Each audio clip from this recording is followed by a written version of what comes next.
আশা করি সবাই ভালো আছো। আজকে আমরা যে টপিকটা নিয়ে আলোচনা করব তা হচ্ছে ক্রোমাটোগ্রাফি। এই ক্রোমাটোগ্রাফির যে কনসেপ্টটা, এটা তোমাদের জন্য একদম নতুন, তোমরা এর আগে কখনো শোনোনি হয়তো বা এই নাম। ক্রোমাটোগ্রাফির এই কনসেপ্টটা মূলত উচ্চতর যে বিশ্লেষণীয় রসায়ন আছে সেখানে প্রচুর প্রয়োগ আছে। ঠিক আছে, তো আমরা অত জটিলতার দিকে যাব না, সহজভাবে বা তোমাদের সিলেবাসের আলোকে যেটুকু বলার এখানে ততটুকুই বলা হবে। তার মাধ্যমে এখানে মূলত কলাম ক্রোমাটোগ্রাফি এবং পেপার ক্রোমাটোগ্রাফি, এই দুই ক্রোমাটোগ্রাফি সম্পর্কে আলোচনা করা হবে। তো ক্রোমাটোগ্রাফি পড়ার আগে ক্রোমাটোগ্রাফির কিছু বেসিক আছে, বেসিক গুলো আমরা একটু জেনে নেব। তার আগে আমরা একটু বলি যে আসলে ক্রোমাটোগ্রাফিটা কি।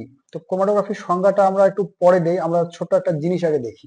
হ্যাঁ, মনে করা যাক আমরা যদি কল্পনা করি এরকম সে,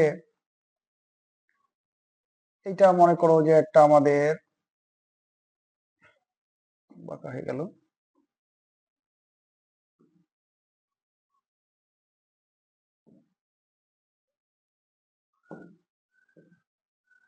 মনে করা যাক এটা হচ্ছে একটা ক্রোমাটোগ্রাফিক কলাম।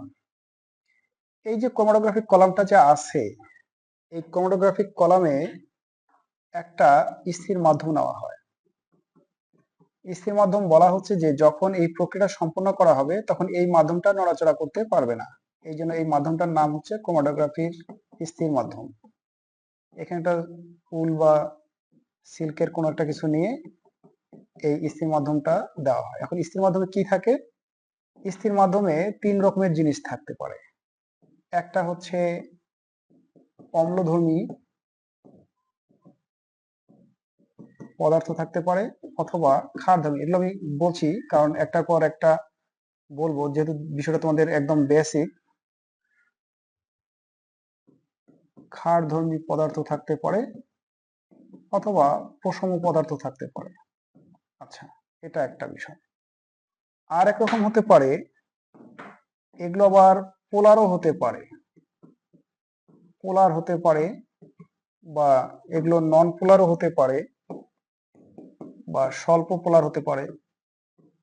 স্বল্প পোলার, হ্যাঁ, আর এমনকি নন পোলারও হতে পারে। এগুলো তো এদের বৈশিষ্ট্যের কথা বলা হবে, যেটা অম্লীয় হবে না, ক্ষারীয় হবে, পোলার হবে না, নন পোলার হবে, সেগুলো বলা হবে। আমরা একটা নির্দিষ্ট উদাহরণ দেখি। যেমন অম্লধর্মী হিসাবে আমরা বলতে পারি যে সিলিকা মানে হচ্ছে বালি। তো এই বালি বলতে যে জাস্ট খালি এই তোমার মাটিতে যে বালি পাও সেটা না, এটা মূলত তোমার ইন্ডাস্ট্রিয়াল গ্রেডের বালি। তবে বালি কিন্তু সিলিকা বা অ্যালুমিনা এই ধরনের পদার্থ। আর স্বল্প পোলারের ক্ষেত্রে আমরা বলতে পারি, বা ক্ষারধর্মী পদার্থের ক্ষেত্রে আমরা বলতে পারি ক্যালসিয়াম অক্সাইড এরকম। আর নন পোলার ক্ষেত্রে আমরা বলতে পারি চারকোল। চারকোল মানে মূলত হচ্ছে carbon, activated carbon actually, carbon চূর্ণ বা কার্বনের গুঁড়া। তবে শুধু কার্বন বলতে এই তোমার কয়লা বা অ্যাক্টিভেটেড কার্বন আর কি, এটা হচ্ছে সক্রিয় কার্বন বলি। সক্রিয় কার্বন, এটা দেখতে অনেকটাই কার্বন অর্থাৎ কয়লার পাউডারের মতো আর কি। তাহলে কি বলা হচ্ছে, আমরা ক্রোমাটোগ্রাফি কাকে বলে সেটা আমরা পরে পড়বো। আগে আমরা ক্রোমাটোগ্রাফির গঠনটা আগে দেখি, তারপর সংজ্ঞাটা দিলে কিন্তু সংজ্ঞাটা বোঝা যাবে, তাছাড়া কিন্তু বোঝা যাবে না। তো এইখানে এটা একটা হচ্ছে chromatographic column. Chromatographic column, chromatographic column বা স্তম্ভ, মানে এইটার মধ্যে ক্রোমাটোগ্রাফির টেকনিকটা প্রয়োগ করা হবে। তো এইখানে একটা স্থির মাধ্যম থাকে, এইটাকে আমরা বললাম এটা হচ্ছে আমাদের স্থির মাধ্যম। আচ্ছা, স্থির মাধ্যমটা প্রকৃতিগতভাবে অম্লধর্মী হতে পারে, ক্ষারধর্মী হতে পারে, প্রশম হতে পারে, অথবা পোলার হতে পারে, স্বল্প পোলারও হতে পারে বা নন পোলারও হতে পারে। যেমন এখানে উদাহরণগুলো দেওয়া হয়েছে, পোলার হিসেবে সিলিকন ডাইঅক্সাইড, অ্যালুমিনা। তারপরে স্বল্প পোলার হচ্ছে ক্যালসিয়াম অক্সাইড, যেটা ক্ষারধর্মী অক্সাইড, ধাতুর অক্সাইড ক্ষারধর্মী হয়, আর অধাতুর অক্সাইড অম্লধর্মী হয়, এই জন্য আর কি বলা হচ্ছে। আর এটা তো আবার উভধর্মী হয়। আর চারকোল হচ্ছে আবার নন পোলার বা কার্বন চিহ্নটা হচ্ছে নন পোলার। তাহলে এখানটা স্থির মাধ্যম থাকলো, আচ্ছা থাক। এরপর কি করা হয় জানো, সেটা হচ্ছে যে এইরকম একটা, মনে করা যায় একটা বিকার নিলাম। এটা একটা বিকার নিলাম, এই বিকারের মধ্যে আমরা একটা দ্রবণ তৈরি করলাম, একটা মিশ্রণ তৈরি করলাম।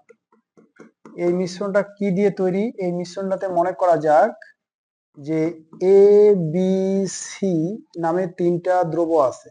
এরা প্রত্যেকে কিন্তু দ্রব্য, এ বি সি প্রত্যেকে হচ্ছে দ্রব্য, ঠিক আছে। আর এখানে দ্রাবক হিসাবে অনেক কিছু ব্যবহার করা যায়, কার্বন টেট্রাক্লোরাইড ব্যবহার করা যায়, সাইক্লোহেক্সেন ব্যবহার করা যায়। তো মনে করা যায় যে আমরা এখানে সাইক্লোহেক্সেন ব্যবহার করলাম। সাইক্লোহেক্সেন, সাইক্লোহেক্সেনের সংকেতটা কি রকম হচ্ছে? C6H12, তাই না? সাইক্লোহেক্সেন মানে চাকরিক হেক্সেন, দেখতেই যে এইরকম এইরকম, এটাই হচ্ছে মূলত C6H12। আচ্ছা, হলো, এটা একটা বেশ ভালো একটা জৈব দ্রাবক। তাহলে এই যে এইটা হচ্ছে আমাদের দ্রাবক আর ABC হচ্ছে আমাদের দ্রবক। তাহলে আশা করা যায় যে এখানে আমাদের একটা তাহলে দ্রবণ একটা তৈরি হয়ে গেল, একটা দ্রবণ তৈরি হয়ে গেল। এই দ্রবণটাকে আমরা করব কি, এই যে আমাদের ক্রোমাটোগ্রাফিক যে কলামটা আছে এই কলামের উপরে আমরা এটা আমরা সামান্য একটু পরিমাণ একটু ঢেলে দেব, সামান্য একটু পরিমাণ ঢেলে দেব। মনে করা যায় যে এখানে আমরা কিছু দ্রবণ আমরা ঢেলে দিলাম, এটা হচ্ছে আমাদের এখন দ্রবণ। তাহলে এই দ্রবণটাতে কি আছে? দ্রবণটাতে দ্রব প্লাস দ্রাবক আছে, দ্রব প্লাস দ্রাবক আছে। এই দ্রব কি কি আছে? দ্রব আছে A আছে, B আছে, C আছে। এখন হচ্ছে কি, যখন আমরা এই দ্রবণটাকে এই কলামটার মধ্যে দিয়ে যখন আমরা প্রবাহিত করব, মানে ঢালবো, তখন কি হবে? তখন দ্রবণটা আমাদের উপর থেকে নিচের দিকে প্রবাহিত হবে, উপর থেকে নিচের দিকে প্রবাহিত হবে। উপর থেকে নিচের দিকে যখন প্রবাহিত হবে তখন সাথে কি হবে? সাথে কিন্তু দ্রবগুলোও কিন্তু প্রবাহিত হবে। এখন দ্রবগুলো যখন প্রবাহিত হবে স্থির মাধ্যমের মধ্য দিয়ে, ও আরেকটা কথা বলি, এই দ্রবণটাকে কিন্তু আমরা সচল মাধ্যম হিসেবে বিবেচনা করব, এইটাকে আমরা সচল মাধ্যম হিসেবে আমরা বিবেচনা করব। তাহলে এই স্থির মাধ্যমের মধ্যে দিয়ে যখন আমরা দ্রবণটাকে তথা সচল মাধ্যমকে যখন আমরা প্রবাহিত করব, তখন সচল মাধ্যমে থাকা যে উপাদানগুলো আছে এই উপাদানগুলোর সাথে স্থির মাধ্যমের যে উপাদান আছে, এরকম যে কোনো একটা উপাদান হতে পারে, এদের কি হবে? আন্তঃক্রিয়া হবে। সচল মাধ্যমের উপাদানের সাথে স্থির মাধ্যমের উপাদানগুলোর আন্তঃক্রিয়া হবে। আন্তঃক্রিয়াগুলো বিভিন্ন রকম হতে পারে, রাসায়নিক ক্রিয়া হতে পারে, চুম্বক ক্রিয়া হতে পারে, আয়নিক ক্রিয়া হতে পারে, অথবা পোলারিটি হতে পারে। তবে সবচেয়ে সহজ এবং তোমাদের বোঝার উপযোগী যেটা আছে সেটা হচ্ছে পোলারিটি। আন্তঃক্রিয়া ঘটবে পোলারিটির উপর ভিত্তি করে। পোলারিটি কিরকম? যেমন আমরা বললাম যে আমাদের এই স্থির মাধ্যমে যে উপাদানগুলো থাকে সেগুলো পোলার হতে পারে, স্বল্প পোলার হতে পারে, নন পোলার হতে পারে। তা মনে করা যাক যে আমাদের যে এখানে একটা পাত্রের মধ্যে যে, অর্থাৎ কলামের মধ্যে যে আমরা স্থির মাধ্যম হিসেবে যে উপাদানগুলোকে নিলাম সেটা হচ্ছে আমাদের পোলার। সেটা কিরকম? সেটা হচ্ছে পোলার, এটা হচ্ছে পোলার, পোলার। এখন এইটা যদি পোলার হয় তাহলে একটা বিষয় খেয়াল করে দেখো, এই স্থির মাধ্যমের মধ্যে দিয়ে যখন দ্রবণটা যখন প্রবাহিত করব, তখন দ্রবণে থাকা এই যে উপাদানগুলো যে আছে এই উপাদানগুলোর পোলারিটির উপর ভিত্তি করে তারা কিন্তু এই স্থির মাধ্যমের বিভিন্ন অংশে আকর্ষিত হবে। সেটা কিরকম? আমরা যদি ধরে নেই যে এ এর পোলারিটি সবচেয়ে বেশি, বি এর পোলারিটি মাঝারি প্রকৃতির এবং সি এর পোলারিটি সবচেয়ে কম, তাহলে যখন এই দ্রবণটার সাথে এবিসি গুলো যখন অগ্রসর হবে তখন দেখা যাবে যে যে উপাদানটা সবচেয়ে বেশি পোলার, যে উপাদানটা সবচেয়ে বেশি পোলার সেই উপাদানটা কিন্তু সবার আগে আটকে যাবে। কারণ যেহেতু আমাদের স্থির মাধ্যমটা পোলার আর এদের পোলারিটির ক্রম, এদের পোলারিটি, এইটা হচ্ছে পোলারিটি। তাহলে এই যে এদের পোলারিটিতে সবচেয়ে, যেহেতু এর পোলারিটি বেশি, তাই এর সাথে স্থির মাধ্যমে সবচেয়ে বেশি আকর্ষণ হবে এবং এ সবার আগে কিন্তু একটা আটকে যাবে। তোমার কাছে যে এই জায়গায় এ আটকে গেল, তারপর কি হবে? যেহেতু বি এর পোলারিটি মধ্যম প্রকৃতির, তাই বি আশা করা যায় মাঝ বরাবর আটকে যাবে কোনো এক জায়গায়। আর সি এর পোলারিটি যেহেতু সবচেয়ে কম, তাই সি স্থির মাধ্যম কর্তৃক কম পরিমাণে আকর্ষিত হবে। ওই যে লাইট ডিজলভ লাইট নীতির কথা নিশ্চয়ই তোমাদের মনে আছে, যদি দ্রব এবং দ্রাবক উভয় যদি পোলার হয় তাহলে এদের মধ্যে সুন্দর দ্রবণীয় হয়। তা আমাদের স্থির মাধ্যমটা যদি পোলার যেহেতু, তাই সচল মাধ্যমে থাকা উপাদানগুলোর মধ্যে যার পোলারিটি বেশি হবে সেটা স্থির মাধ্যম কর্তৃক বেশি মাত্রা আকর্ষিত হবে এবং সেটা সবার উপরে থাকবে। তারপর যার পোলারিটি কম হবে সেটা তার নিচে থাকবে, তারপর যার পোলারিটি সবচেয়ে কম হবে সেটা সবচেয়ে নিচে থাকবে, তাই না? ফলে হবে কি, এইখানে দ্রবণে যদিও আমরা এ বি এবং সি কে একত্রে আমরা ঢেলে দিয়েছিলাম, কিন্তু দেখা যাচ্ছে এদের পোলারিটি ভিন্ন হওয়ার কারণে এরা যখন স্থির পোলার মাধ্যমের মধ্য দিয়ে যখন যাচ্ছে তখন তিনটা স্তরে ভাগ হয়ে গেল, এ বি সি তিনটা স্তরে ভাগ হয়ে গেল। তো এই ভাগ হয়ে যাওয়ার কারণে এখন আমরা যদি এখানে শুধু যদি দ্রাবক যোগ করি, অনলি দ্রাবক, যেমন এখানে আমরা সাইক্লোহেক্সেন আমরা যোগ করছিলাম, সাইক্লোহেক্সেন, এই অনলি দ্রাবক যদি যোগ করি তাহলে কি হবে, এগুলো আবার ধীরে ধীরে নিচে নামতে থাকবে। এবং এখানে যদি আমরা পাত্র রাখি তাহলে দেখবো যে সবার আগে আমাদের নিষ্কাশিত হবে সি, এটা হচ্ছে ফার্স্ট, প্রথমে এটা নিষ্কাশিত হবে। তারপর আমাদের নিষ্কাশিত হবে বি, এটা হচ্ছে সেকেন্ড। আর সব শেষে নিষ্কাশিত হবে আমাদের এ, এটা হচ্ছে থার্ড। তাহলে যার পোলারিটি বেশি তার সাথে স্থির মাধ্যমটা পোলার হওয়ার কারণে বেশি মাত্রা আকৃষ্ট হয়েছিল, ফলে সেটা সবার উপরে ছিল, ফলে এটা সবার শেষে এটা বের হয়ে গেছে। তাহলে এই যে এখানে দ্রবণের মধ্যে উপাদানগুলো একসাথে ছিল, দ্রবণের মধ্যে উপাদানগুলো একসাথে ছিল, কিন্তু এই উপাদানগুলোকে যখন আমরা একটা স্থির মাধ্যমের মধ্যে দিয়ে যখন প্রবাহিত করলাম তখন স্থির মাধ্যমের সাথে সচল মাধ্যমে থাকা উপাদানগুলো একটা আন্তঃক্রিয়া হলো, যেমন এখানে পোলারিটির কারণে আন্তঃক্রিয়াটা হয়েছে। ফলে সচল মাধ্যমে থাকা উপাদানগুলো পরস্পর থেকে স্তরীভূত হয়ে স্তরে স্তরে পৃথক হয়ে গেল।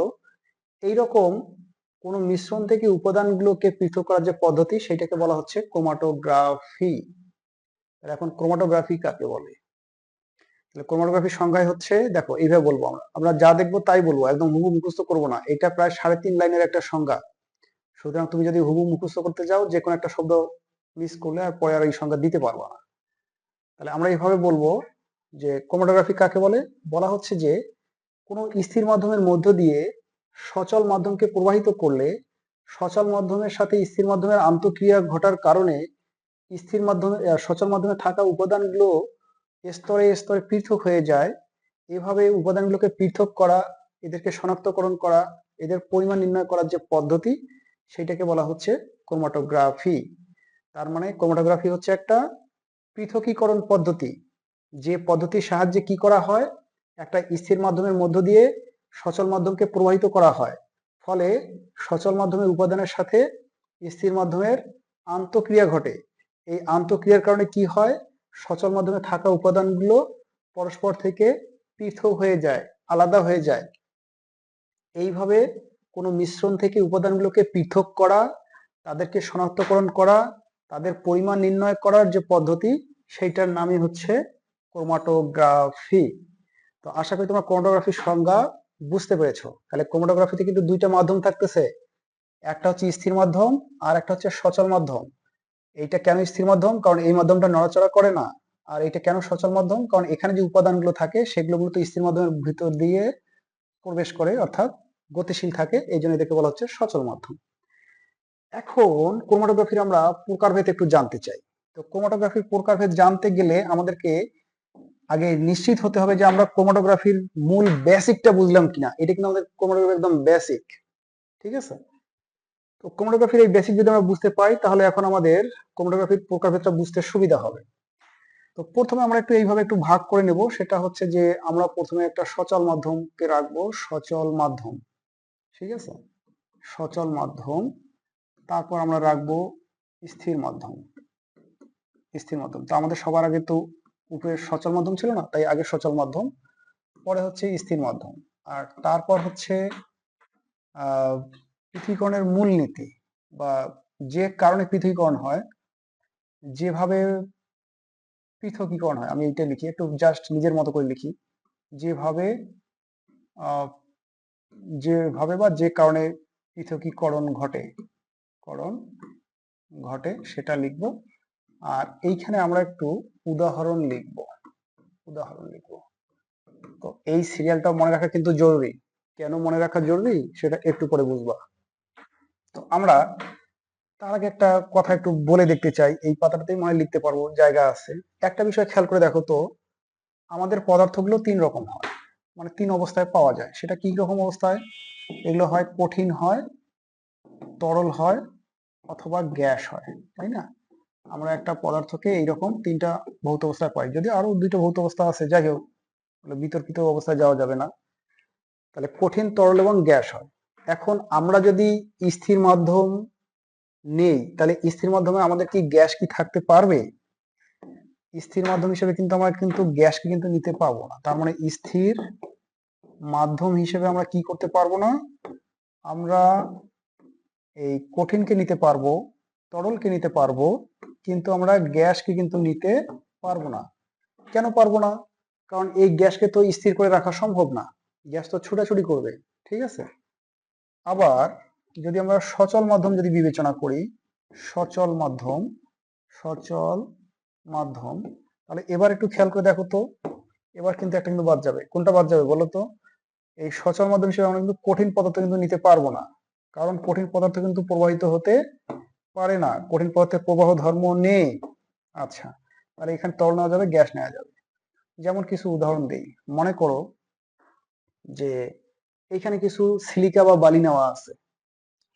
এখন সচল মাধ্যম হিসেবে তুমি যদি মনে করো কোনো কঠিন পদার্থ, মনে করো যে মার্বেল নিলা, তাহলে মার্বেলকে যদি এখানে উপরে যদি রাখো, তাহলে এই মার্বেল কি বালুর ভিতর দিক দিয়ে কি নিজে থেকে কিন্তু নিচে নামতে পারবে কি? কখনো পারবে না। তার মানে সচল মাধ্যম হিসেবে তুমি কঠিন পদার্থ নিতে পারবে না, তোমাকে হয় তরল নিতে হবে নতুবা গ্যাস নিতে হবে।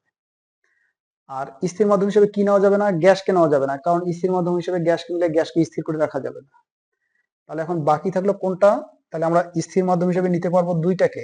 স্থির মাধ্যম হিসেবে আমরা নিতে পারবো কঠিন এবং তরলকে, আর সচল মাধ্যম হিসেবে আমরা নিতে পারবো এরকম দুইটাকে, একটা হচ্ছে তরল আর গ্যাসকে। তাহলে আবার আমরা একটু আগের পাতাটাতে ফিরে যাই।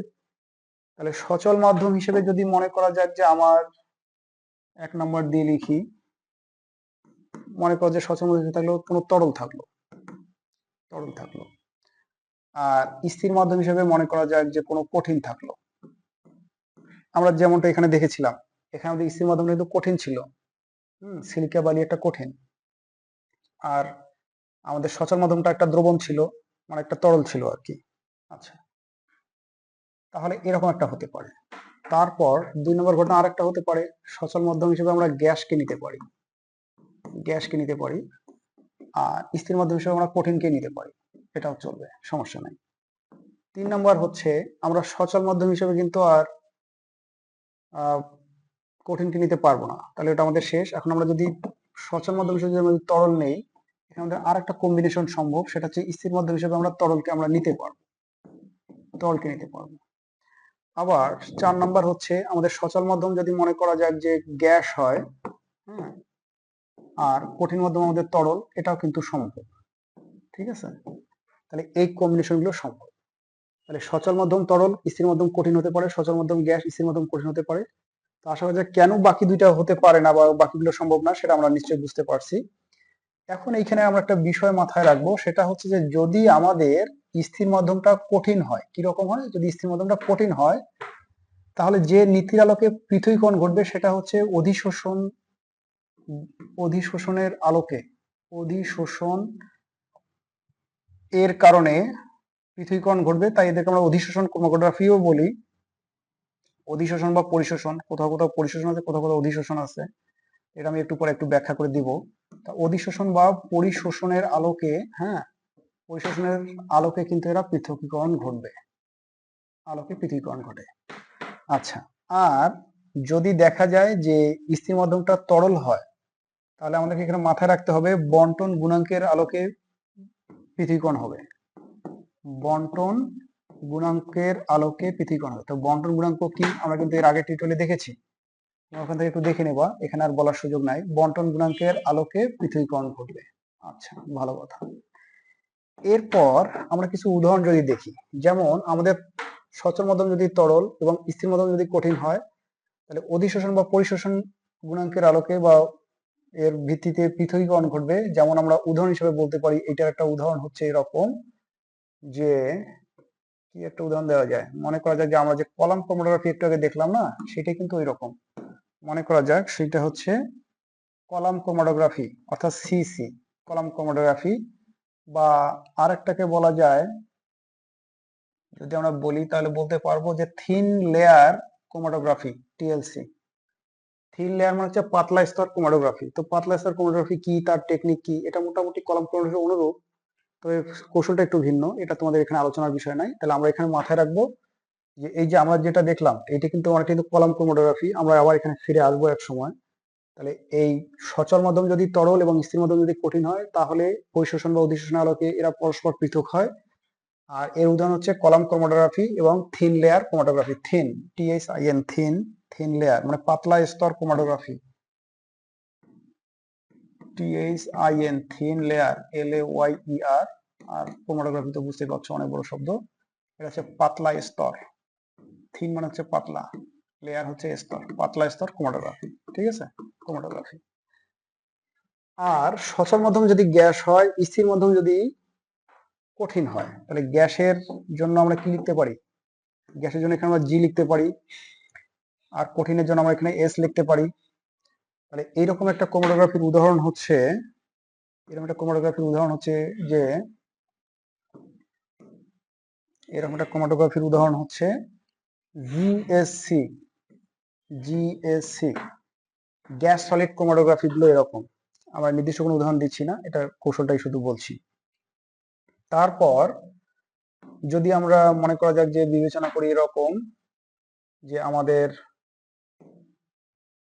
একবার একটু দাগটা দিয়ে দিই, যদি এরকমটা হয় যে সচল মাধ্যমটা তরল এবং স্থির মাধ্যমটাও তরল, তখন সেটা পৃথকভাবে বন্টন গুণাঙ্কের আলোকে, এর একটা চমৎকার উদাহরণ হচ্ছে পেপার ক্রোমাটোগ্রাফি। এটা বহুবার এমসিকিউ হিসেবে আসছিল যে পেপার ক্রোমাটোগ্রাফি নিচের কোন ক্রোমাটোগ্রাফিক অঞ্চলের অন্তর্ভুক্ত। তাহলে এটা কোন ধরনের অন্তর্ভুক্ত হবে? তরল তরল ক্রোমাটোগ্রাফি হচ্ছে পেপার ক্রোমাটোগ্রাফি। আমরা মূলত এই তরল তরল পেপার ক্রোমাটোগ্রাফি এবং কলাম ক্রোমাটোগ্রাফি এই দুইটা আমরা আলোচনা করব। আচ্ছা, আর যদি এমন হয় যে সচল মাধ্যম যদি মনে করে যে গ্যাস হয় আর স্থির মাধ্যম যদি লিকুইড হয়, তাহলে একটা ক্রোমাটোগ্রাফি এরকম হতে পারে গ্যাস লিকুইড ক্রোমাটোগ্রাফি বা GLC। তার মধ্যে গ্যাস সলিড ক্রোমাটোগ্রাফি এবং গ্যাস লিকুইড ক্রোমাটোগ্রাফির টেকনিক অত্যন্ত উন্নত মানের, এবং দ্বিতীয় পত্রের তৃতীয় অধ্যায় পরিমাণগত রসায়নের শেষের দিকে তোমার হাই পারফরমেন্স বা হাই প্রেশার লিকুইড ক্রোমাটোগ্রাফি এগুলো নিয়ে আলোচনা করা হয়েছে, SPLC। হ্যাঁ, ওখানে আমরা কিছুটা দেখব। তাহলে আমরা নিশ্চয়ই ক্রোমাটোগ্রাফির প্রকারভেদটা বুঝতে পারছি, সেটা হচ্ছে ক্রোমাটোগ্রাফি কেমন হবে, কোন নীতির উপর ভিত্তি করে পৃথক হবে, সেটা কিন্তু আমরা সচল মাধ্যম এবং স্থির মাধ্যমের উপর ভিত্তি করে কিন্তু ব্যাখ্যা করব। তা এই বিভাজনটাই সবচেয়ে ইন্টারেস্টিং, এটা তোমরা মাথায় রাখবে, এটা কোনোভাবে ভুলে যাওয়া যাবে না। আচ্ছা, এখন আমরা এই কলাম ক্রোমাটোগ্রাফি সম্পর্কে আর একটু বলি। একটা বিষয় খেয়াল করে দেখো, মনে করা যাক যে আমাদের যে জৈব যৌগগুলো যা আছে তার মধ্যে আমরা জানি যে অ্যালডিহাইড CHO, অ্যালডিহাইড CHO এর চেয়ে কিন্তু অ্যামিন গুলো কিন্তু বেশি পোলার, তার চেয়ে অ্যালকোহল গুলো কিন্তু বেশি পোলার, তার চেয়ে অ্যাসিড গুলো কিন্তু আরো বেশি পোলার।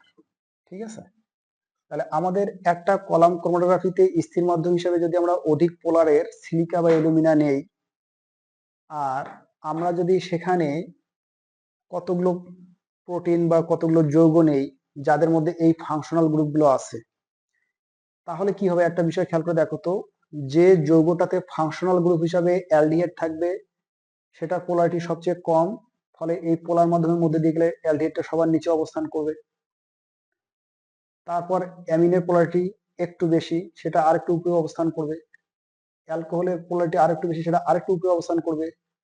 আর অ্যাসিড যৌগটার পোলারিটি সবচেয়ে বেশি হবে, ফলে ওই অ্যাসিড যৌগটা কিন্তু এই কলাম ক্রোমাটোগ্রাফিতে সবচেয়ে উপরে অবস্থান করবে।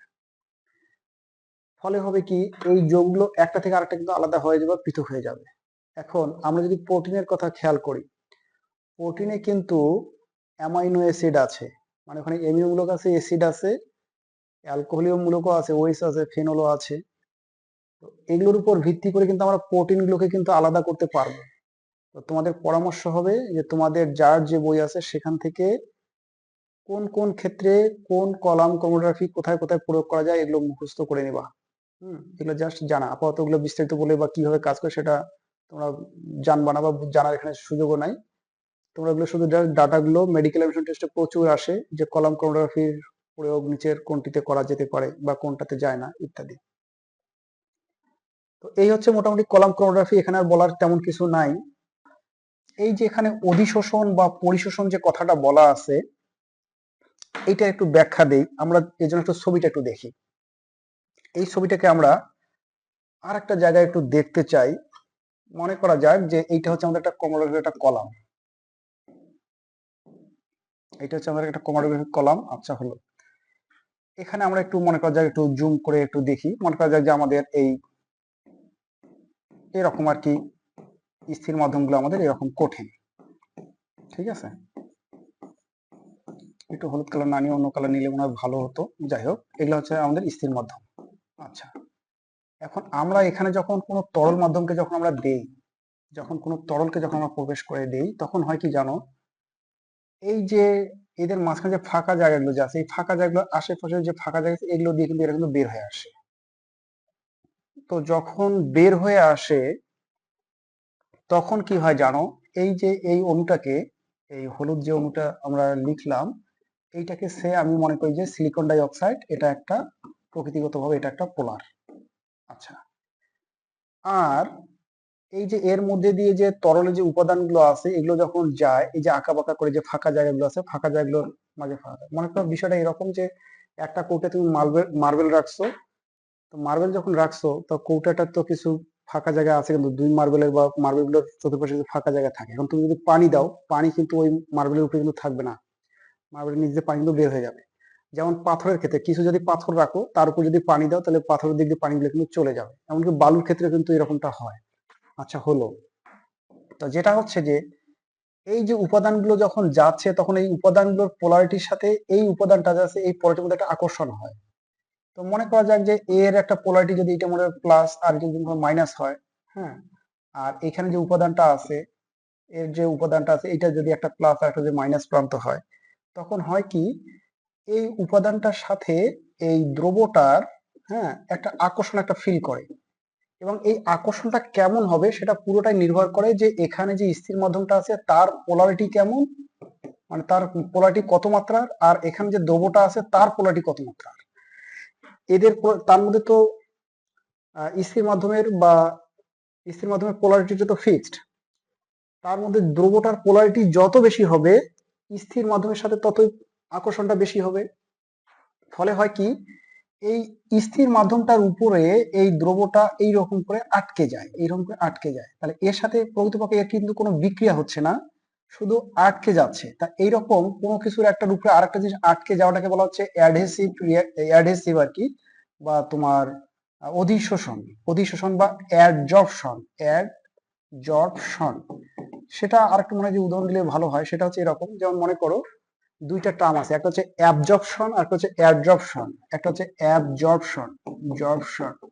অ্যাবজর্পশন মানে হচ্ছে শোষণ, শোষণ। শোষণ মানে কিন্তু হচ্ছে পরিশোষণ, পরিশোষণ মানে কিন্তু হচ্ছে ভিতরে, পরিশোষণ মানে হচ্ছে ভিতরে, হ্যাঁ, ভিতরে শোষণ হলে সেটাকে বলে পরিশোষণ। এটা হচ্ছে পরিশোষণ, ঠিক আছে। আর অ্যাডজর্পশনটা হচ্ছে অধিশোষণ, অধিশোষণ, অধিশোষণ। এইটা কিন্তু হয় উপরে, উপরে। সেটা কেমন, মনে করো যে এখানে একটা পানির একটা ফোঁটা আছে। এখন তুমি কি করছো, তুমি মনে করা যাক যে এখানে একটা টিস্যু পেপারকে এইভাবে তুমি ধরলো, ধরার ফলে কি হলো, এই পানিটা টিস্যু পেপার বেয়ে উপরের দিকে এইদিকে আসতেছে, এই পানি কিন্তু টিস্যু পেপারের ভিতরে কিন্তু ঢুকে পড়ছে। তাই এইটা কিন্তু হচ্ছে পরিশোষণ, পরিশোষণ, হ্যাঁ। যার ইংরেজি হচ্ছে কিন্তু অ্যাবজর্পশন, মানে পানিটাকে অ্যাবজর্ব করে নিল টিস্যু পেপারটা। আচ্ছা, আর মনে করো যে আমার এই যে বোর্ডটা আছে, এটা আমি এইরকম খোলা রেখে গেলাম, 1 মাস ব্যবহার করলাম না, তাহলে কি হবে, এর উপরে কিছু ধুলাবালি কিছু আটকে থাকবে। তখন ওই ধুলাবালির সাথে আমার বোর্ডটা যে আছে, এটা কিন্তু একটা বোর্ডের উপরে পরিশোষিত হয়েছে, বা চেয়ার টেবিল গুলো যে আছে এগুলোর উপরে ধুলাবালি পড়ে থাকবে। এটা কিন্তু হচ্ছে একটা অ্যাডজর্পশন বা অধিশোষণ। তো এইখানে দেখো, এইটা ছিল কিন্তু আমাদের কিন্তু সিলিকা অণুটা, এই সিলিকা অণুর ভিতরে কিন্তু আমার দ্রবের অণু কিন্তু ঢুকতে পায় নাই। মূলত সিলিকা অণুর উপরে এই দ্রবের অণুগুলো অধিশোষিত হয়েছে। এই জন্য কিন্তু আমরা এখানে বলেছিলাম যে, এই জন্য আমরা এখানে বলেছিলাম যে এইখানে যে আমাদের এই অধিশোষণ ঘটে, সেটা কিন্তু এইরকম বিষয়ের ভিত্তিতে অধিশোষণ ঘটে। এখন আর একটা বিষয় খেয়াল করে দেখো তো, টোটাল এই জিনিসটা তুমি যদি চিন্তা করো, টোটাল এই জিনিসটাকে তুমি যদি চিন্তা করো, তাহলে এই যে বিভিন্ন যে স্তরগুলো যে ঘটলো, এখানে যে বিভিন্ন স্তরে স্তরে যে আটকে গেল, স্তরে স্তরে যে মনে করা যায় যে দ্রবগুলো যে আটকে গেল, তা এইটা কি এই টিউবটার ভিতরে কি আছে না? তা যেহেতু টিউবটার ভিতরে আছে, এই অবস্থায় কিন্তু বলা যায় পরিশোষণ। তাহলে পরিশোষণ হবে নাকি অধিশোষণ হবে এটা নিয়ে খুব একটা গ্রামাটিক্যালি চিন্তা করার কোনো প্রয়োজন নাই, তবে একটু সেন্সটা হচ্ছে এরকম, তুমি যদি শুধু স্থির মাধ্যমের অণুটা যদি চিন্তা করো তাহলে সেইটার উপরে দ্রবটা অধিশোষিত হয়েছে, অধিশোষিত হয়েছে। কেন? কারণ কোনো কোনো বই অধিশোষণ ব্যবহার করেছে, কোনো কোনো বই পরিশোষণ ব্যবহার করেছে। তো তোমরা যারা নতুন পড়ো তোমরা কনফিউজড হয়ে যাবা যেটা অধিশোষণ না পরিশোষণ। আর যদি তুমি টোটাল যদি এই টিউবটার কথা যদি চিন্তা করো বা কলাম ক্রোমাটোগ্রাফি বা এই কলামটার যদি চিন্তা করো তাহলে এই দ্রব কিন্তু এই কলামটার ভিতরে কিন্তু আটকা পড়ে গেছে। মার্বেলের ভিতরে যদি পানি আটকা যায়, পানি আটকা পড়ে যায়, তখন এটা কিন্তু হচ্ছে পরিশোষণ। তার মানে হচ্ছে এটা পরিশোষণ হলে তোমার টোটাল সিস্টেমটা বিবেচনা করতে হবে, আর অধিশোষণ হলে মূলত এই অণুটার উপরে অধিশোষিত হয়েছে এটা বিবেচনা করা হবে। তবে আমার পরামর্শ হচ্ছে পরিশোষণ ব্যবহার না করে এইখানে অধিশোষণটা ব্যবহার করা উচিত। কারণ এখানে মূলত এই যে তোমার স্থির মাধ্যমের অণুটার সাথে দ্রবের অণুর কিন্তু উপরে কিন্তু স্থির মাধ্যমের অণুর উপরে কিন্তু দ্রবের অণুটা কিন্তু অধিশোষিত হয়েছে। এই জন্য অধিশোষণের উপর ভিত্তি করে পৃথক করা হয়, এই টার্মটা অধিকতর যৌক্তিক বলে আমার কাছে মনে হয়। তো এই হচ্ছে মোটামুটি ক্রোমাটোগ্রাফি, আশা করি তোমরা এনজয় করেছো। আমরা এখন এই পাতলা স্তর ক্রোমাটোগ্রাফিটা পাতলা স্তর ক্রোমাটোগ্রাফি আলোচনা করব না, পেপার ক্রোমাটোগ্রাফি নিয়ে আলোচনা করব। আমরা এই পেপার ক্রোমাটোগ্রাফিটা একটু দেখি। তো পেপার ক্রোমাটোগ্রাফিতে এরকম একটা যন্ত্র ব্যবস্থা থাকে। সেটা কিরকম? মনে করা যাক যে এটা একটা হচ্ছে পাত্র, এই পাত্রের মধ্যে একটা দ্রাবক নেওয়া হয়, সেই পর্যন্ত একটা দ্রাবক নেওয়া হয়, এগুলো হচ্ছে দ্রাবক, এগুলো হচ্ছে দ্রাবক। তো দ্রাবক, ও এখানে একটা কথা বলতে ভুলে গেছি, সেটা হচ্ছে কি জানো, এই যে এখানে দ্রাবক হিসেবে আমরা যে সাইক্লোহেক্সেনকে যে নিছিলাম, সাইক্লোহেক্সেন কিন্তু হচ্ছে একটা হাইড্রোকার্বন, আর হাইড্রোকার্বন গুলো কিন্তু অপোলার হয়, মানে এগুলো ছিল কিন্তু অপোলার ছিল। তো এগুলো যখন অপোলার ছিল, এই অপোলার সাইক্লোহেক্সেন যখন এর মধ্যে দিয়ে যখন যাচ্ছিল তখন পোলারটির সাথে তার কোনো ইন্টারাকশন ঘটে নাই, ফলে সে কিন্তু নির্দ্বিধায় এদিক দিয়ে কিন্তু বের হয়ে গেছে। মাঝখান থেকে যাওয়ার সময় কি করছে, এদের লেয়ার গুলোকে একটু নিচু নিচু করে দিয়েছে, মানে ধীরে ধীরে আর কি বের করে দিচ্ছে, ধাক্কা দিয়ে বের করে দিচ্ছে। তো যাই হোক, তাই এখানে যে দ্রাবকটা নিলাম আমরা মনে করি যে এটা আবারও আমাদের সাইক্লোহেক্সেন। হ্যাঁ, সাইক্লোহেক্সেন, এখান থেকে আর কি মনে পড়ে গেল কথাটা। এখন করা হয় কি, পেপার ক্রোমাটোগ্রাফিতে এইরকম একটা পেপারকে এই দ্রাবকের মধ্যে আংশিকভাবে নিমজ্জিত করে দেওয়া হয়। তার আগে একটু বলি, এরকম একটা অবলম্বক থাকে, এটাকে বলা হচ্ছে অবলম্বক, মানে এটাকে অবলম্বন করে পেপারটা এই দ্রাবকের মধ্যে প্রবেশ করবে। তো পেপারটা কিরকম হচ্ছে, পেপারটা মনে করি যে আমাদের পেপারটা হচ্ছে এইরকম, এইটা মনে করি যে আমাদের একটা পেপার।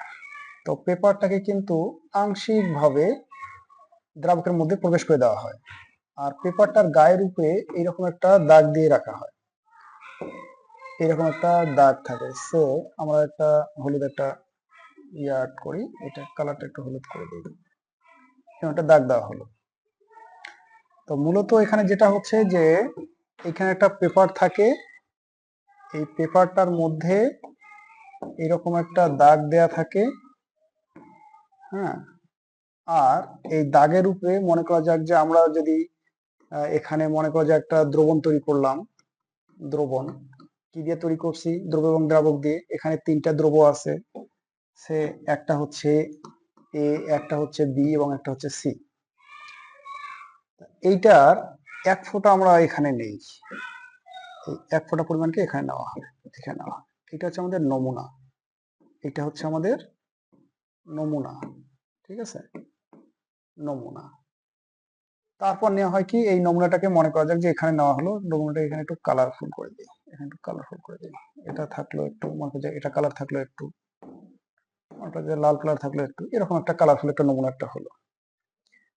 যখন এই নমুনা সহকারে এই পেপারটাকে যখন দ্রাবকের মধ্যে যখন চুবানো হয় বা যখন আংশিক যখন নিমজ্জিত করা হয়, তখন দ্রাবক কিন্তু এই পেপারের গা বেয়ে উপরের দিকে উঠতে থাকে। কোন দিকে উঠতে থাকে? দ্রাবক উঠতে থাকে কিন্তু নিচ থেকে এবার উপরের দিকে, ঠিক আছে, উঠতে থাকে।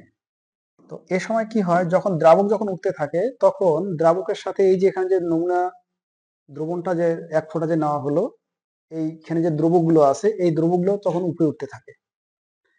দ্রবকগুলো যখন উপরে উঠতে থাকে তখন দ্রবের সাথে এই দ্রাবকের একটা আন্তঃক্রিয়া ঘটে, মানে দ্রবের সাথে এখানে যে স্থির মাধ্যমটা আছে তার একটা আন্তঃক্রিয়া ঘটে, ফলে দ্রবকগুলো কিন্তু পৃথক হয়ে যায়। তো কেন পৃথক হয়, কিভাবে পৃথক হয়, এটা বুঝতে গেলে আমাকে পেপারের বৈশিষ্ট্য সম্পর্কে একটু জানতে হবে। তো তার চেয়েও আর একটা বড় কথা হচ্ছে যে এই যে এখানে যে বলা হলো যে পেপার ক্রোমাটোগ্রাফি একটা হচ্ছে তরল তরল ক্রোমাটোগ্রাফি, তার মানে এখানে স্থির মাধ্যমও তরল, সচল মাধ্যমও তরল। তা এখানে সচল মাধ্যম হচ্ছে দ্রাবক, এটা তরল, এটা বুঝতে কোনো অসুবিধা নাই, এটা তরল বুঝলাম। কিন্তু এখানে যে এই যে পেপারটা যে স্থির, পেপারটা কিন্তু হচ্ছে স্থির মাধ্যম, পেপারটা কিন্তু স্থির মাধ্যম হিসেবে কাজ করবে, পেপার স্থির মাধ্যম। তো পেপার যদি আবার স্থির মাধ্যম হয় তাহলে এখন বলো তো পেপারটা আবার কিভাবে তরল হয়? হ্যাঁ, তাই না? তো এই জন্য হচ্ছে কি, আমরা ছোট্ট একটা ঘটনা খেয়াল করে দেখি। পেপারটা হচ্ছে আসলে এখানে অসংখ্য সেলুলোজ থাকে, তাই না? মনে করা যাক যে এটা একটা, আমরা যেমন কাপড়গুলো যেমন চিন্তা করি এরকম সুতা থাকে, এই সুতার মাঝখানে তো একটু ফাঁকা জায়গা থাকে, ফাঁকা জায়গা থাকে। তো পেপারটাতে এরকম সেলুলোজের বিন্যাস হওয়ার কারণে এর মাঝখানে কিন্তু ফাঁকা জায়গা থাকে, যে ফাঁকা জায়গাগুলোতে পানি থাকে, মানে হচ্ছে জল থাকে, পানি থাকে। তো এই পানিগুলোকে মূলত এই সেলুলোজটা ধারণ করে আছে, তার মানে সেলুলোজ পেপারটা হচ্ছে অ্যাকচুয়ালি ধারক, পেপারটা হচ্ছে ধারক, ঠিক আছে? পেপারটা হচ্ছে এখানে কিন্তু ধারক, কি ধারণ করে আছে? এই পেপারটা মূলত এখানে যে পানি আছে এই পানিকে ধারণ করে আছে, পেপারটা পানিকে ধারণ করে আছে। এখন এই পানিটা কিন্তু হচ্ছে তরল, এই জন্য কিন্তু বলা হচ্ছে যে পেপারটাই হচ্ছে একটা তরল। পেপার ক্রোমাটোগ্রাফিতে পেপার স্থির মাধ্যম হচ্ছে পেপার ক্রোমাটোগ্রাফিতে স্থির মাধ্যমটাই হচ্ছে মূলত তরল, ঠিক আছে? তাহলে কিভাবে হলো একটু খেয়াল করে দেখো। পেপার ক্রোমাটোগ্রাফিতে যে পেপারটা থাকে সেই পেপারের সেলুলোজের ফাঁকে জলীয় বাষ্প বা পানি থাকে, সেই পানিটা হচ্ছে তরল, মূলত পেপারটা পানিটাকে শুধু ধারণ করে থাকে, আর এখানে মাধ্যম হিসেবে কাজ করে মূলত এই তরল পানিটা কাজ করে। এখন পানি যদি তরল হয়ে থাকে বা মাধ্যম হয়ে থাকে তাহলে এই মাধ্যমটা কেমন বলতো? পানি নিশ্চয়ই একটা পোলার যৌগ, কোনো সন্দেহ নাই যে এটা হচ্ছে একটা পোলার যৌগ। এখন এইটা যদি একটা পোলার যৌগ হয়ে থাকে তাহলে আমরা একটা কথা বলতে পারি যে আমাদের এখানে যে পেপারটা স্থির মাধ্যমটা যে আছে এই স্থির মাধ্যমটা কিন্তু হচ্ছে পোলার, স্থির মাধ্যমটা হচ্ছে পোলার। আর এখানে আমাদের যে দ্রাবকটা যে আছে সাইক্লোহেক্সেন, এটা কিন্তু হচ্ছে নন পোলার, এটা হচ্ছে নন পোলার। তো আশা করা যায় তোমরা বুঝতে পারছো যে কিভাবে পেপার ক্রোমাটোগ্রাফি একটা তরল তরল ক্রোমাটোগ্রাফি হলো, তরল তরল স্থির মাধ্যম এবং সচল মাধ্যম দুইটাই তরল হলো। এখন কি ঘটনা ঘটে? এখন যখন ঘটনা ঘটে তখন হয় এরকম যে এই দ্রাবকটা যখন উপর দিকে যখন যায়, দ্রাবকটা উপরের দিকে যাবে, যখন যায় তখন এইখানে থাকা যে দ্রব আছে সেই দ্রবটাও কিন্তু উপরের দিকে যেতে থাকে।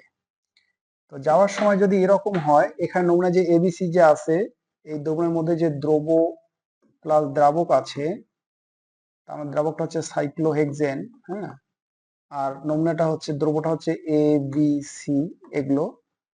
আমরা যদি ধরে নেই যে এ উপাদানটা সবচেয়ে বেশি পোলার, বিটা তার চেয়ে কম পোলার বা মধ্যম পোলার, আর সিটা হচ্ছে সবচেয়ে কম পোলার, তাহলে হবে কি, এই যে দ্রবণটা যেখানে আমরা এক ফোঁটা নিয়েছিলাম এইটার সাথে দ্রাবক সহকারে যখন উপরে যাবে তখন এগুলো উপরে যাবে, যাওয়ার সময় দেখা যাবে যে যে উপাদানটা সবচেয়ে বেশি পোলার সেইটা কিন্তু এই হলুদ দাগটার কাছাকাছি থাকবে।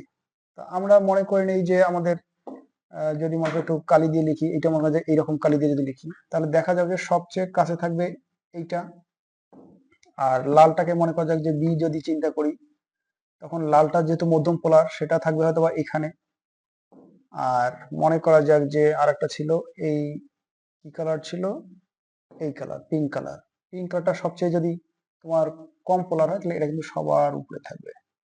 আর এ কথা ঠিক যে আমরা যদি দেখি তাহলে দ্রাবক, এই দ্রাবক কিন্তু সবার উপরে থাকবে, মানে দ্রাবক যে পরিমাণ যাবে ততদূর কেউই যেতে পারবে না। কেন পারবে না? কারণ দ্রাবক হচ্ছে নন পোলার আর মাধ্যম হচ্ছে পোলার, তাই মাধ্যমের সাথে দ্রাবকের কোনো ইন্টারাকশন ঘটেনি, ফলে দ্রাবক সবচেয়ে বেশি দ্রুত অতিক্রম করতে পারে। আর দ্রাবক যখন পেপারের মধ্যে দিয়ে যখন যায় ওই বাতিতে অর্থাৎ তোমার প্রদীপে যেভাবে পলতে বেয়ে যেভাবে তেল আর কি উপরে ওঠে, ঠিক সেইভাবে দ্রাবক কিন্তু এই পেপার বেয়ে কিন্তু উপরের দিকে উঠতে থাকে। তো পেপার বেয়ে যখন উপরের দিকে উঠতে থাকে তখন এই দ্রবগুলো তার সাথে উঠতে থাকে, কিন্তু দ্রাবকটা নন পোলার এবং মাধ্যমটা পোলার হওয়ার কারণে দ্রাবক যত পরিমাণ উপরে উঠতে পারে কোনো দ্রবই তত দূর উপরে উঠতে পারে না। এটা একটা বিষয়। দ্বিতীয় বিষয় হচ্ছে এই দ্রবগুলোর মধ্যে থেকে যার পোলারিটি সবচেয়ে বেশি, যে উপাদানটার পোলারিটি সবচেয়ে বেশি সেই উপাদানটার সাথে যেহেতু মাধ্যমটা পোলার আর এর পোলারিটি বেশি, তাই সেই উপাদান বেশি করে আকর্ষিত হয়, ফলে সেটা খুব বেশি দূর যেতে পারে না, সেটা কাছাকাছি একটা জায়গায় যেয়ে আটকে যায়। অন্যদিকে যে উপাদানটা মধ্যম প্রকৃতির, তার পোলারিটি মধ্যম প্রকৃতির হওয়ার কারণে এটা তুলনামূলক একটু বেশি দ্রুত অতিক্রম করতে পারে, আর যে উপাদানটা সবচেয়ে কম পোলার সেই উপাদানটা সবচেয়ে বেশি দ্রুত অতিক্রম করতে পারে। তাহলে এই যে এখানে যে আমাদের যে লিখলাম, তাহলে এখানে কি কি হচ্ছে, এইটা হচ্ছে আমাদের এ, এইটা হচ্ছে আমাদের বি, আর এইটা কিন্তু হচ্ছে আমাদের সি। তাহলে এখানে আমাদের লেখা হচ্ছে এটা হচ্ছে আমাদের এ উপাদান, এটা হচ্ছে বি উপাদান এবং এটা হচ্ছে সি উপাদান। এইভাবে উপাদানগুলো কিন্তু পৃথক হয়ে গেল। তারপর পেপারটাকে বের করে নিয়ে এসে এই স্তরগুলো কেটে কেটে আলাদা কোনো বিকারক বা কোনো দ্রাবক দ্বারা পৃথক শনাক্তকরণ করা যায়, এদের ভর পরিমাপ করা যায়। এইটা হচ্ছে মূলত পেপার ক্রোমাটোগ্রাফির একটা কৌশল।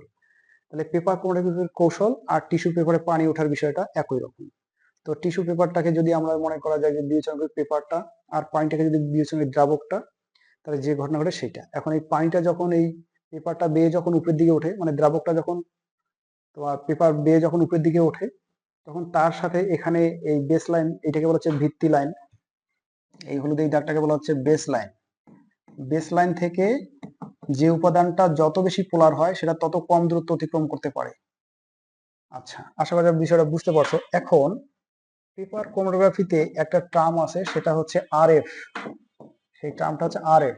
আরটার বিভিন্ন নাম বিভিন্ন জন বিভিন্নভাবে ডাকে। এটা হচ্ছে রিটেনশন ফ্যাক্টর, কেউ বলে রিটেনশন ফ্যাক্টর, হ্যাঁ, কেউ বলে retardation factor, retardation factor, retardation, TION, retardation factor. তো যেটাই হোক না কেন, এই আরএফ কাকে বলে এটা আমাদের একটু জানতে হবে। এটা কিন্তু পেপার ক্রোমাটোগ্রাফির একটা টার্ম, আরএফ এর সাহায্যে অনেক কিছু করা সম্ভব। তো এই পেপার ক্রোমাটোগ্রাফিতে আরএফ বলছে, আরএফ সমান হচ্ছে উপরে হচ্ছে দ্রবক কর্তৃক অতিক্রান্ত দ্রাবক কর্তৃক অতিক্রান্ত দূরত্ব, ভিন্ন করে দিয়ে লিখি, দ্রাবক কর্তৃক অতিক্রান্ত দূরত্ব এবং দ্রব, একটু উল্টো হয়ে গেল, এটা দ্রাবক না, এটা হচ্ছে দ্রব, এইটা হচ্ছে দ্রব আর এইটা হচ্ছে দ্রাবক, নিচেরটা হচ্ছে দ্রাবক, উল্টো পাল্টা করা যাবে না, উপরে দ্রব নিচে হচ্ছে দ্রাবক। আমাদের এখানে প্রথমে কিন্তু দ্রব কিন্তু উপরে ছিল, নিচে হচ্ছে দ্রাবক ছিল। যাই হোক, সেটা কথা না, কথা হচ্ছে যে আরএফটা বা রিটারডেশন ফ্যাক্টরটার সংজ্ঞাটাই হচ্ছে এরকম যে দ্রব কর্তৃক অতিক্রান্ত দূরত্ব এবং দ্রাবক কর্তৃক অতিক্রান্ত দূরত্বের যে অনুপাত, এই অনুপাতটাকেই বলা হচ্ছে আরএফ বা রিটারডেশন ফ্যাক্টর। যেমন আমরা যদি এখানে একটু বিবেচনা করি এরকম, যে মনে করি যে এটা আমাদের ভিত্তি লাইন, এইটা হচ্ছে দ্রাবক কর্তৃক অতিক্রান্ত দূরত্ব,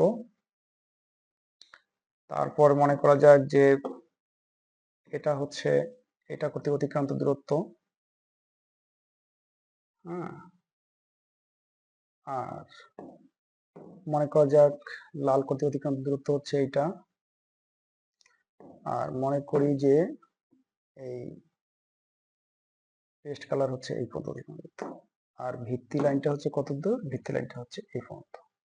তাহলে একটা বিষয় খেয়াল করে দেখো, এখানে আমরা একটা কথা বলতে পারি যে এই যে সাদা থেকে এই পর্যন্ত হলুদ, ভিত্তি লাইন থেকে এটা হচ্ছে আমাদের কি দ্রাবক না, এটা হচ্ছে আমাদের দ্রাবক, এটা হচ্ছে আমাদের দ্রাবক, দ্রাবকের অতিক্রান্ত দূরত্ব, এইটাকে আমরা বলছি সে, কি নাম দেওয়া যায়, আর এস নাম দিলাম, সলভেন্ট, এটা হচ্ছে অতিক্রান্ত দূরত্ব এটা। আর এইখান থেকে এই পর্যন্ত অতিক্রান্ত দূরত্ব হচ্ছে কার, সি এর, এটাকে নাম দিলাম আর সি। আর এইখান থেকে এইটুকু দূরত্ব অতিক্রম করছে বি, এটা নাম দিলাম আর বি। আর এই সবুজটা পেস্ট এবং হলুদের মধ্যে দূরত্বটাকে মনে করা যাবে হচ্ছে আর এ। তাহলে retention factor for a is equal হচ্ছে এ কর্তৃক অতিক্রান্ত দূরত্ব হচ্ছে আর এ, এটা হচ্ছে আর এ, আর ভাগ হচ্ছে দ্রাবক কর্তৃক অতিক্রান্ত দূরত্ব আর এস। আর রিটেনশন ফ্যাক্টর ফর বি, হ্যাঁ এটা বি, ইজ ইকুয়াল আমরা লিখতে পারবো বি কর্তৃক অতিক্রান্ত দূরত্ব হচ্ছে আর বি, আর দ্রাবক হচ্ছে আর এস, আর রিটেনশন ফ্যাক্টর ফর সি লিখতে পারবো আর সি বাই হচ্ছে আর এস। এখন একটা বিষয় খেয়াল করে দেখো, আমি যদি একটা সংখ্যাগত ধারণা দেই, সংখ্যাগত ধারণাটা কেমন, মনে করা যাক আমরা ধরে নিচ্ছি যে আর এস এর মান হচ্ছে 10 একক, আর সি এর মান হচ্ছে 8 একক, আর বি এর মান হচ্ছে 6 একক, এবং আর এ এর মান হচ্ছে 2 একক, জাস্ট একটা ধারণা দেওয়ার জন্য। তাহলে একটা বিষয় খেয়াল করে দেখো তো, এখানে রেজাল্টটা কি দাঁড়াচ্ছে। রেজাল্টটা হচ্ছে এরকম, আর এ কত হচ্ছে 2 একক 2, আর আর এস টা হচ্ছে 10, মানে হচ্ছে 0.2, আর আর বিটার ক্ষেত্রে হচ্ছে কি 6, উপরে হচ্ছে 6 নিচে হচ্ছে 10, 0.6, আর আর সিটা কেমন হচ্ছে, আর সি হচ্ছে উপরে হচ্ছে 8 নিচে হচ্ছে 10, মানে হচ্ছে 0.8। তার মানে হচ্ছে আমরা যে রিটার্ডেশন ফ্যাক্টর বা রিটেনশন ফ্যাক্টর যে মানগুলো পাই, কোনো মানে কিন্তু একের চেয়ে বড় হইতে পারতেছে না। কেন পারতেছে না? কারণ রিটেনশন ফ্যাক্টরের সংজ্ঞায় বলা হচ্ছে, রিটেনশন ফ্যাক্টর বলতে বোঝাচ্ছে যে দ্রব্য কর্তৃক, পেপার ক্রোমাটোগ্রাফিতে দ্রব্য কর্তৃক অতিক্রান্ত দূরত্ব এবং দ্রাবক কর্তৃক অতিক্রান্ত দূরত্বের যে অনুপাত, এইটাকে বলা হচ্ছে রিটেনশন ফ্যাক্টর। আর রিটেনশন ফ্যাক্টরে যেহেতু দ্রাবক যে পরিমাণ দূরত্ব অতিক্রম করে, সেই পরিমাণ অতিক্রম কোনো দ্রবই করতে পারে না, তাই এই দ্রাবকের অতিক্রান্ত দূরত্বের মান সর্বদাই বড় হয়। আর যেহেতু দ্রাবক হরে থাকে, তাই এই ভগ্নাংশগুলো প্রকৃত ভগ্নাংশ হয়, মানে ভগ্নাংশের মানগুলো একের চেয়ে কম হবে, মানে দশমিক অবস্থায় প্রাপ্ত হয়। তার মানে আমরা একটা কথা বলতে পারি যে আর এফ এর মান কখনোই কি হবে না, কখনোই একের সমান বা বড় হবে না, বড় হবে, বড় করে একটু লিখে দেই নাটা, এটা হচ্ছে বড় হবে না। ঠিক আছে, এটা একটা বিষয়। তো আর একটা বিষয় ইন্টারেস্টিং, সেটা হচ্ছে দেখো আর এফ এর মান যত ছোট হচ্ছে, সেই দ্রব্যটা কিন্তু তত বেশি পোলার হচ্ছে। সেটা কিরকম, আমরা এখানে কিন্তু যদি একটু দেখি তাহলে দেখবো যে আমরা এখানে ধরে নিয়েছিলাম যে এ সবচেয়ে বেশি পোলার, আর এ এর যে আর এফ এর মান আছে সেটা হচ্ছে সবচেয়ে কম 0.2। তাহলে আরেকটা কথা বলা যেতে পারে, এটা কথা নাম্বার 1। হ্যাঁ, আর কথা নাম্বার 2 হচ্ছে এরকম, যে উপাদানের আর এফ এর মান যত কম, সেই উপাদানটা তত বেশি পোলার। আর এফ এর মান যত কম মানে দ্রবটি আর কি, হ্যাঁ, যত কম দ্রবটি তত পোলার। আমি একটু সংখ্যা একটু লিখলাম আর কি, তত পোলার। এখানে ঘটনা হচ্ছে দুইটা, আর এফ এর মানটা যত কম হবে আর দ্রব্যটা তত বেশি পোলার হবে। এখন মনে করা যাক তোমাকে পরীক্ষায় বললো যে তিনটা দ্রব্য এ বি সি এর আর এফ এর মান যথাক্রমে 0.8, 0.5 এবং হচ্ছে 0. মনে করা যাক যে 6। হ্যাঁ, তাহলে কোন উপাদানটা সবচেয়ে বেশি পোলার? তাহলে আমরা কি করব, যার আর এফ এর মানটা ছোট, এটা আর এফ এর মান, যার আর এফ এর মান যত কম হবে সেটা তত বেশি পোলার হবে, আর যার আর এফ এর মান যত বেশি হবে সেটা তত কম পোলার হবে। বা এভাবে বলতে পারে যে এ এবং বি এর মধ্যে পোলারিটির সঠিক সম্পর্ক কোনটা, এ এর পোলারিটি বি এর চেয়ে বেশি, বি এর পোলারিটি এর চেয়ে বেশি, এ এর পোলারিটি বি এর পোলারিটির সমান, বা কোনোটাই নয়। এভাবে চারটা অপশন করতে পারে। তো এই হচ্ছে মোটামুটি পেপার ক্রোমাটোগ্রাফি। পেপার ক্রোমাটোগ্রাফিতে সবচেয়ে বড় বিষয়টা হচ্ছে এটা একটা তরল ক্রোমাটোগ্রাফি, আর এটা তরল ক্রোমাটোগ্রাফিটা কেন, এটা বুঝতে খুবই হিমশিম অবস্থা শুরু হয়ে যায়। তার মধ্যে এখানে দ্রাবক নিয়ে কোনো সমস্যা হয় না, দ্রাবক স্পষ্টই বোঝা যায় যে এটা একটা তরল, কিন্তু মানে সচল মাধ্যমটা স্পষ্ট বোঝা যাচ্ছে তরল, কিন্তু স্থির মাধ্যমটা কিভাবে তরল হয় সেটা বুঝতে গেলে আমাদেরকে এই বিষয়টা একটু মাথায় রাখতে হবে। এখানে বলা হচ্ছে যে পেপারের মাঝখানে যে সেলুলোজ আছে, সেলুলোজের ফাঁকে যে ফাঁকা জায়গা আছে সেখানে জলীয় বাষ্প থাকে বা পানি থাকে। পেপারটা মূলত ওই পানিটাকে জাস্ট ধারণ করে, আর এই পানিটাই হচ্ছে তরল, এই জন্য পেপার ক্লোরাইড হচ্ছে তরল, এই জন্য এখানে স্থির মাধ্যমটা হচ্ছে তরল। তো এই অধ্যায়টার টিউটোরিয়াল সব শেষ হয়ে গেল। তোমরা এখন এখান থেকে কিভাবে প্রশ্ন এসেছিল আমি নেক্সট সেটা দেখাবো। আশা করি তোমরা সেগুলো এনজয় করবে। Thank you very much.